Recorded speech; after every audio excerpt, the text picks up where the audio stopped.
Y quizás lo que voy a decir ahora va a ocasionar escozor. Ese también es un gran problema del agente inmobiliario, porque ha querido abordar varios servicios, ¿no? ¿Y sabes qué es lo peor, Martín?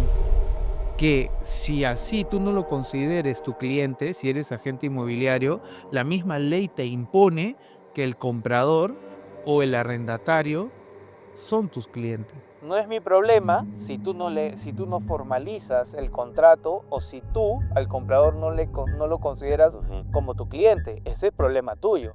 Porque la ley te dice que sí se convierte en tu cliente. ¿Por qué? Porque la ley dice que lo tienes que asesorar, que le tienes que advertir, que lo tienes que aconsejar. Dime, Martín, ¿qué es eso? El comprador en algún momento puede ir al ministerio, claro, muchos no conocen y podría quejarse de ese agente inmobiliario. Buenísimo. Comenzamos otro episodio de Mentores al Micrófono. Este es el podcast que hace que te preguntes y te cuestiones y que eleves tu nivel de conciencia, sobre todo en el mercado financiero y de bienes raíces. El día de hoy estamos con un invitado que es un mentor en la comunidad broker hipotecario, muy querido, es abogado, árbitro, conciliador, broker de seguros, docente inmobiliario y mentor en nuestra comunidad, el gran Marco Gastelo. Bienvenido, Marco. Martín, qué gusto, un gusto tenerte, que estés acá eh, tocando estos temas, ¿no? Y también un saludo a tu comunidad también. No, muchísimas gracias. Tu voz es bien respetada, valorada, tu opinión siempre oportuna. Y el día de hoy yo, bueno, quisiera tocar un punto muy importante, que es la parte de la seguridad jurídica, legal, que tienen los agentes inmobiliarios al momento de realizar y desempeñarse en sus actividades. Y bueno, y ahora con esta hiperespecialización, vamos a llamarlo, que es la del brokeraje hipotecario, la intermediación financiera para obtener el crédito hipotecario. Entonces, para abordar el tema directamente, ¿es realmente posible acá en el Perú, como en otros países más desarrollados, con el negocio inmobiliario más desarrollado, que se abra el camino para este servicio, para el brokeraje hipotecario? ¿Cómo has visto tú estos últimos años, el avance de la comunidad y finalmente, ¿no? En Sí, el futuro, ¿cómo ves el broker hipotecario? sí, yo pienso que sí tiene una buena potencialidad eh, el ser broker. Claro, pensaríamos con una pregunta ardiente, ¿no? ¿Para qué sirve ser broker hipotecario, no? Exacto. ¿No? Y que generaría la reflexión también y el cuestionamiento. Eh, y que podría sumar, yo creo, Martín, que todas las iniciativas que puedan sumar al sector inmobiliario, creo que tienen que ser bienvenidas, por lo menos escuchadas, ¿no? Y bueno, cada uno analizará, ¿no? Lo cierto es que, claro, la figura es reciente, evidentemente aún no tiene una regulación estricta, posiblemente después se genere alguna regulación, ¿no? O una normativa, vamos a decir así, como sucedió con el agente inmobiliario, ¿no? Entonces, sabemos que el agente inmobiliario, para muchos que les puede gustar o no, ¿no? Pero tiene ya una propia ley, tiene un marco jurídico correspondiente, que es la ley 29.080 y el reglamento del 010 del 2016. Ahora, ¿cómo puede aportar? Por eso justo ahí decíamos de si sirve o no la figura del broker hipotecario, ¿no? ¿Cómo puede aportar en tal caso? Aquí entra un cuestionamiento en el que eh, el agente inmobiliario en el Perú al en sus 2 operaciones básicas, porque tiene muchas operaciones inmobiliarias, pero las básicas es la compraventa y el arrendamiento, ¿no? Entonces, en cada una de ellas hay 2 extremos. La primera es la captación y la colocación, ¿no? Entonces, en la operación básica de compraventa, la captación, el agente que capta al cliente es el vendedor, el propietario del bien inmueble en compraventa. Y la colocación vendría a ser el comprador, ¿cierto? Y en el caso del arrendamiento, el arrendador viene a ser la captación y el arrendatario viene a ser la colocación. La gente está como en medio de dos mundos, ¿no? Así Y es, mundos diferentes, porque así es, son intereses distintos, ¿no? Entonces distinto, hay, ¿no? para muchos, un conflicto de intereses. Ahí está, justo. Las preguntas que arden, las preguntas que arden. Pero yo te voy a contestar que no es conflicto de interés. Eh, Es conflicto de interés cuando evidentemente el agente inmobiliario oculta que está intermediando a los dos. Pero si el agente inmobiliario dice, yo voy a intermediar a los dos, la ley te faculta para hacer la intermediación a los dos. El gran problema, Martín, por eso que vienen las preguntas que arden, es que el agente inmobiliario en el Perú no está acostumbrado a cobrarle al comprador, cobrarle una comisión, ni al arrendatario tampoco. y tampoco el comprador, el arrendatario o el mismo consumidor, para empezar, ni sabe que él puede obtener un servicio, ¿no? Así es. Ni sabe. Entonces, si no sabe, o mucho menos va a estar Claro. acostumbrado a pagar por él. Y quizás lo que voy a decir ahora va a ocasionar escozor. No quiero que es con todo el cariño, por supuesto, ¿no? Pero ese también es un gran problema del agente inmobiliario, porque ha querido abordar varios servicios, ¿no? Entonces, y con justa razón, ¿no? Porque quiere de alguna manera satisfacer al cliente, al comprador, que muchas veces ni siquiera lo considera cliente, ¿no? Pero dice, por ejemplo, Martín, ¿no? Dice, sí, pues, o sea, yo tengo que ayudar al comprador a conseguirle un buen ejecutivo en el banco para que se agilice su crédito hipotecario, porque si no, no voy a poder yo cobrar mi comisión al vendedor. Pero si te das cuenta tú, por ese servicio hay un costo, ¿no? Además, el comprador no viene de la nada. Viene porque, bueno, vio tu cartel, vio una publicidad, hiciste una campaña. Entonces, sí hay una vinculación. ¿Y sabes qué es lo peor, Martín?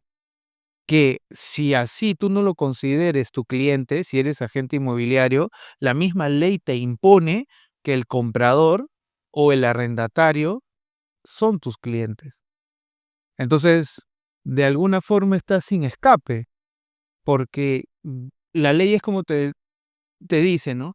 No es mi problema si tú no formalizas el contrato o si tú al comprador no lo consideras Ujú. como tu cliente. Ese es problema tuyo, porque la ley te dice que sí se convierte en tu cliente. ¿Por qué? Porque la ley dice que lo tienes que asesorar, que le tienes que advertir, que lo tienes que aconsejar.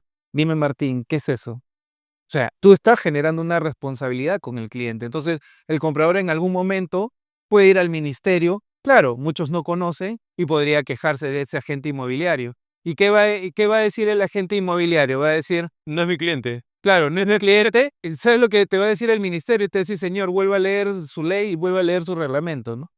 Entonces, ahí entra el cuestionamiento, o sea, por todos los lados, por el lado legal, por el lado comercial, de alguna manera, si no formalizas, si no cobras por ese servicio también, si tú no lo deseas, pues asumes ese pasivo. ¿Me dejó entender? Entonces, por ejemplo, la pregunta picante también sería, ¿el agente inmobiliario está obligado a ayudar al comprador a conseguir un crédito hipotecario? Obligado, o ni siquiera preguntémonos si obligado, sino el darle ese servicio, por más que no esté obligado, ¿en realidad se lo está dando gratis?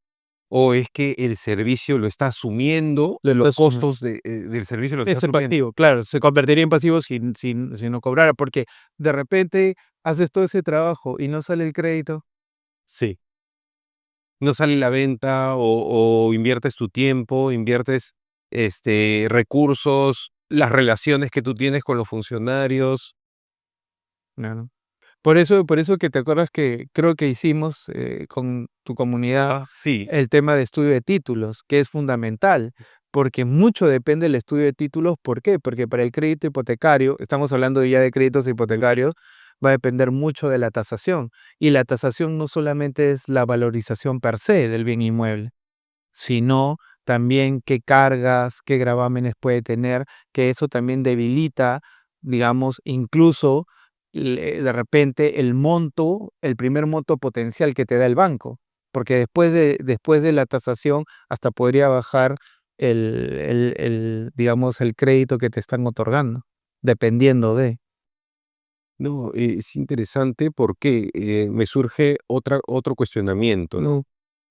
Si, por ejemplo, un agente inmobiliario que ya tiene conocimientos sobre financiamiento, tiene contactos con los bancos bueno, él está acostumbrado a vender y ayudar a los compradores, pero no cobrarles de forma gratuita, ni tampoco formalizar el trabajo que está haciendo a través de por lo menos una carta, un correo o menos un contrato. Que el comprador, esta persona a la que se le está ayudando, hemos entendido que ya también es nuestro cliente, ¿podría quizás en algún momento hacernos un reclamo o quizás poder aducir de que no hemos tratado su información con las reservas? Y si nosotros no tenemos formalizado ese trabajo que estamos haciendo, ¿cómo nos protegemos? Sí, por eso ahí viene la importancia, ¿no?, del contrato. Yo sé que a veces para los agentes inmobiliarios, ¿no?, que más están en la parte comercial, lo menos que quieren es tanto documento, Martín, ¿no? O sea, dicen: "No, tanto papel, no quiero asustar a las personas, ¿no? No voy a ahuyentar a las personas", pero es importante tener por lo menos ciertos documentos que puedan avalar también el servicio que le estamos ofreciendo, no solamente por último, ya, si no le cobres una comisión o no, sino para que después esta persona que es el comprador o el arrendatario, estoy hablando de las operaciones más básicas, después no quiera generar una queja al respecto, ¿no? Estoy hablando de los agentes inmobiliarios que están registrados, ¿no?, en el Ministerio de Vivienda, Construcción y Saneamiento, que en realidad, Martín, no se deberían llamar registrados, son agentes inmobiliarios, porque eso es lo que la ley determina, ¿no? Ujú, O sea, tú para ser agente inmobiliario no es que se determinen registrados o no registrados, sino que para que seas agente inmobiliario tienes que tener el reconocimiento correspondiente. Y guste o no acá en el país, pues es ello, ¿no? Es como, por ejemplo, los agentes de seguro. Tú tienes que estar registrado en la SBS. Es como los representantes aduaneros, que antes eran los agentes aduaneros. Tienes que estar registrado. ujú. ¿No? Entonces, es eso, no es que solamente sin registro o no registro, no es de esa forma, ¿no? Entonces, ese también sufrieron los agentes de bolsa, porque antes eran agentes de bolsa y después la ley cambió, la ley de la digamos, del mercado de valores cambió y ahora solamente tú mejor que yo lo sabes, ¿no? Tú estás en banca, tú lo conoces, Ujú, y cambiaron a SAP, Sociedades ujú, Agentes de Bolsa, porque habían también muchos cuestionamientos, porque justamente la regulación era un poco débil. Y entonces dijeron, no, mejor la institucionalizamos y ahora que se trabajen mediante empresas porque quizás una empresa sea más fácil de identificar, ¿no? Entonces, creo ahí que es un trabajo que sí, o sea, sé que a veces los documentos, los papeles a veces son tediosos, cansan, ¿no? Porque tengo que estar haciendo ello, pero son importantes para que después, si alguien quisiera cuestionar tu trabajo, pues tengas los medios suficientes. Está bien, tienes el celular, el WhatsApp, el correo, todo, pero a veces necesitas esa formalidad para ultimar detalles y ser también contundente al momento de responder cuando te quieran increpar alguna responsabilidad. Entonces, ya tienes, por lo menos, un documento que te pueda avalar, pues. Mire, yo sé que este podcast, ¿no? Trata los temas así que están siendo, digamos, muy cuestionados o algunos temas inclusive, vamos a llamarlo, controversiales, ¿no? Entonces, para las personas que nos están escuchando, que son compradores o inversionistas, que quizás ya están siendo atendidas por un broker hipotecario y no saben todo esto que estamos diciendo, quizás o poniéndolos en alerta para que sepan de que también tienen derechos, también pueden adquirir un servicio, también pueden pagar por un servicio, ¿no? Porque aquí está también la diferencia, pagar por un servicio, y justo lo hablábamos en el episodio anterior con Emerson, hace que lo valores más, hace que tenga un mayor valor, ¿no? Quisiera saber, ¿tú qué piensas al respecto? Ya no como agente, como comprador o como consumidor, digamos.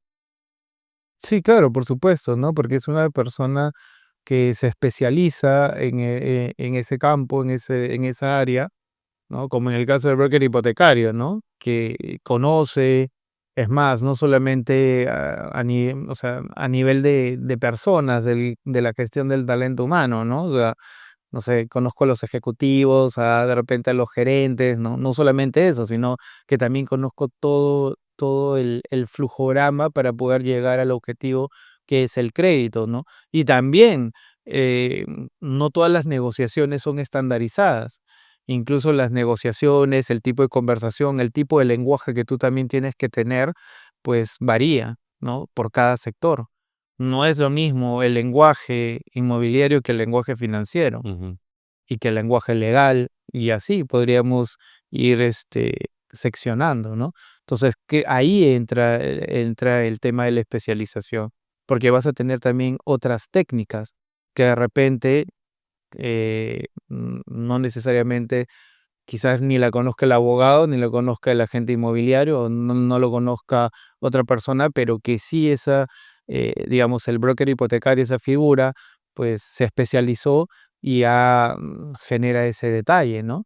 Es por eso que también puede aportar al agente inmobiliario, pues, ese tipo de conocimiento. ujú. Ahora, Marco, quisiera tocar el tema de la diferencia de broker hipotecario y broker de créditos hipotecarios o un broker financiero, ¿no?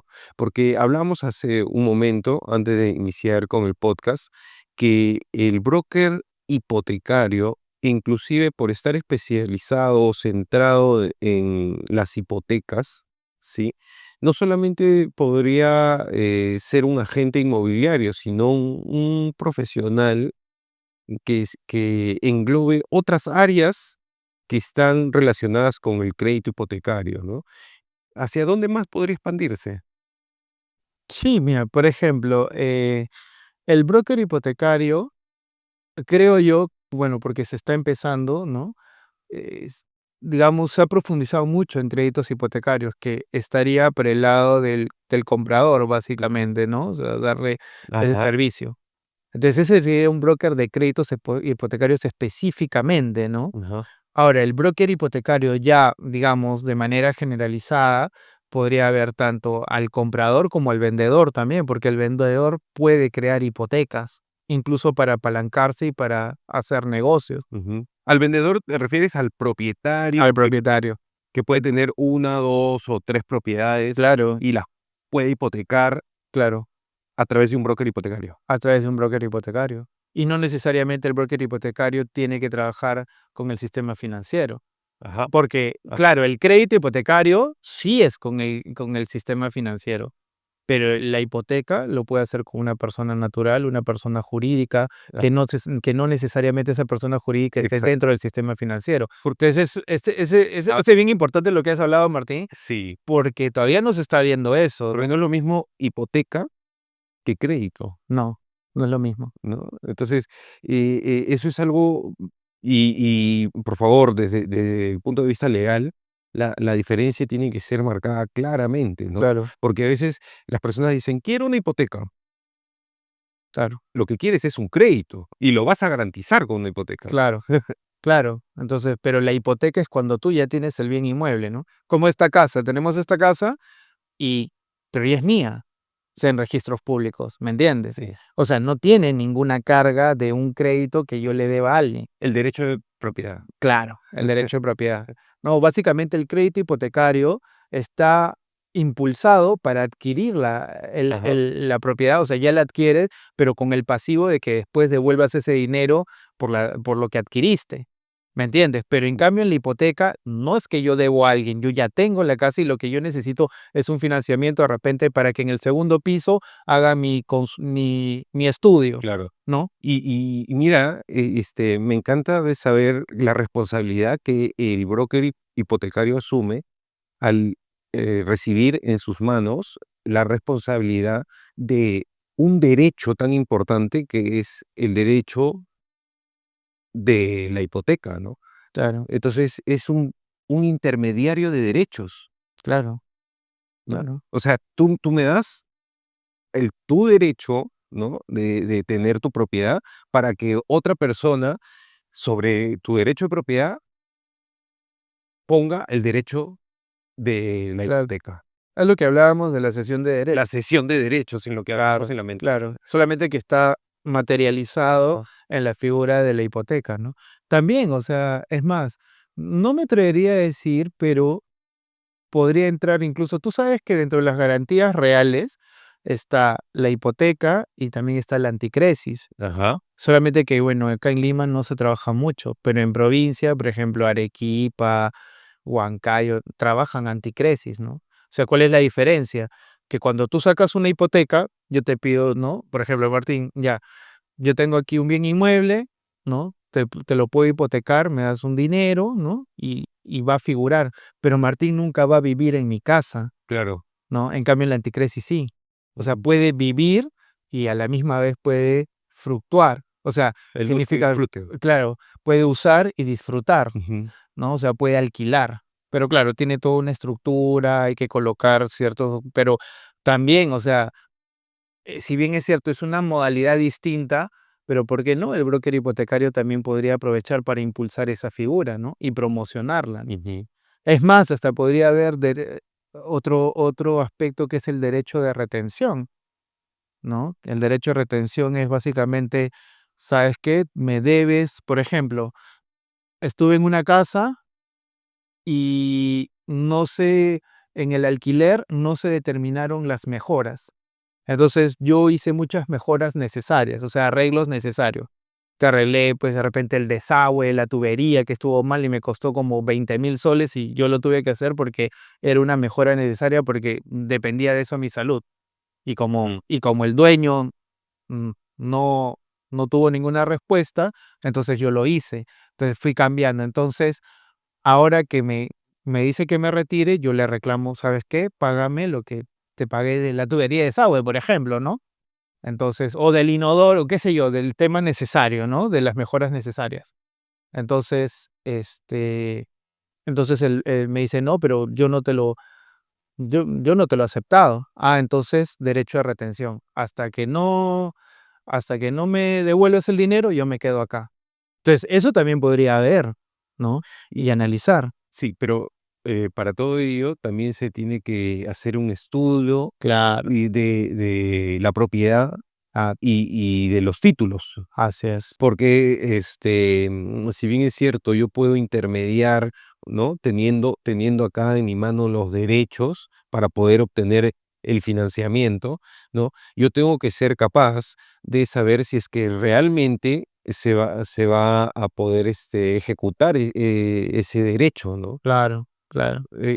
Porque puede haber un embargo, ¿no? Que está antes, ¿no? Y bueno, como sabemos, eso, por antelación, el embargo va a poder ir Claro, primero. Entonces, claro. de nada me sirve constituir una hipoteca cuando no voy a poder recuperar mi garantía, Exacto, exacto, ¿no? Entonces, el derecho de preferencia, ¿no? el derecho. Ahí hay un derecho de preferencia por la frase, primero en el tiempo, Ajá. primero derecho que Que utiliza. lo hemos visto también en Registro. las mentorías, ¿no? Claro, claro. Sí, sí, evidentemente el estudio de títulos es importante porque no te puedes lanzar a la piscina sin agua, ¿no? Entonces, Ajá. creo que el primer punto básico es lo que tú has dicho, el estudio de títulos, para que no pierdas tiempo tampoco, pues, ¿no?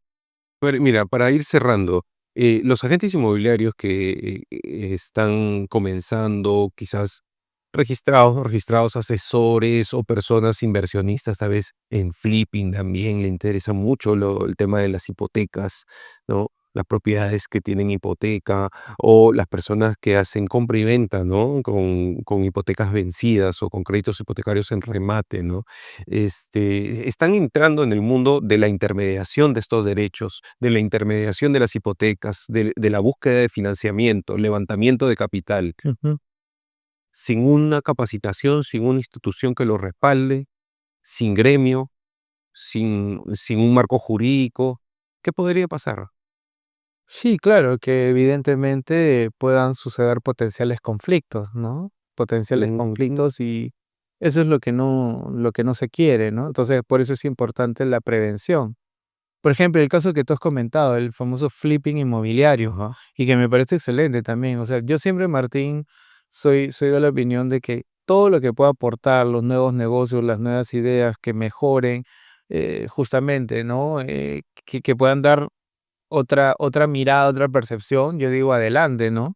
Pero claro, siempre con cautela, con sigilo, con responsabilidad, ¿no? Ujú, Entonces, sí, por ejemplo, en el caso del flipping inmobiliario el factor en el flipping es el tema de el tiempo de construcción, ¿no? ujú. Sobre todo la antigüedad, ¿no? Pero el punto que tú has tocado es que, ¿qué pasa si el que tú quieres hacer flipping, ¿no? Claro, tiene una hipoteca. O sea, habría un mayor poder de negociación, porque diría, mira, ¿sabes qué? Tu casa está embargada o de repente tiene una hipoteca, voy a tener que pagar esa hipoteca más la antigüedad que tiene o sea, en la negociación se va Sí. en picada, ¿no? Entonces, lo que podría venderte esa persona a 100, pues estarías entrando en una negociación de 40 hacia abajo, ¿me dejo entender? Perfecto, Marco. Mira, te invito para un siguiente episodio. La verdad, muchísimas gracias. No, mucho éxito. Marco Gastelo, mentor en la comunidad broker hipotecario del Perú. Y bueno, la verdad, estamos iniciando. Este es un camino que está comenzando. Los primeros brokers son los pioneros en el Perú, pero ciertamente creo que hoy día ha quedado claro que es muy necesario. Sí, no, sí, sí, no, y agradecerte a ti, a Hans también, que el aporte, Hans Zapata, ¿no? Que también coloca bastante del esfuerzo, ¿no? Y que más personas conozcan, a Emerson también, bueno, Hugo, que también de ahí va, que él también, ojo, él también trabaja lo que es el personal shopper inmobiliario y también les va a comentar, varias veces hemos hablado con él, ¿no? Les va a comentar de justo esa parte de considerar, ¿no? A a los clientes, justamente lo que hablábamos al principio, ¿no? Y Martín, no es, a ver, no quiero sonar mal, ¿no? No es que uno quiera, digamos, ganar dinero de todos lados, ¿no? Sino que creo que lo que tenemos que entender es que nuestro servicio, nuestro tiempo, la especialización que tomamos, creo que el mismo agente lo tiene que autovalorar. Porque si el mismo agente no autovalora los conocimientos que va adquiriendo, entonces, evidentemente, pues el mercado también le va a responder de esa forma, ¿no? Como siempre escuchamos, ¿no? Como otro agente no me cobra nada y tú me estás diciendo que sí, ¿no? O sea, Es que siempre hay un costo. Siempre hay un costo. O lo asume el, así es, el comprador o lo asumo yo como, así es. como inmobiliaria. Y uno está en la libertad, Martín, de decidir. Entonces, por eso somos libres e independientes por la voluntad general de los pueblos y por la justicia de su causa que Dios defiende, entonces cada uno ahí va a decidir, pero no está mal un consejo hasta de un conejo de Así que es. de repente se podría tener una mirada distinta, ¿no? Y ir mejorando. Excelente. Muchísimas gracias, amigos. Ya sabes, mi nombre es Martín Camacho, fundador de la primera comunidad especializada en créditos hipotecarios, Comunidad Broker Hipotecario Perú. Muchas gracias, Marco. Muchas gracias, a ti. Hasta luego. Hasta luego.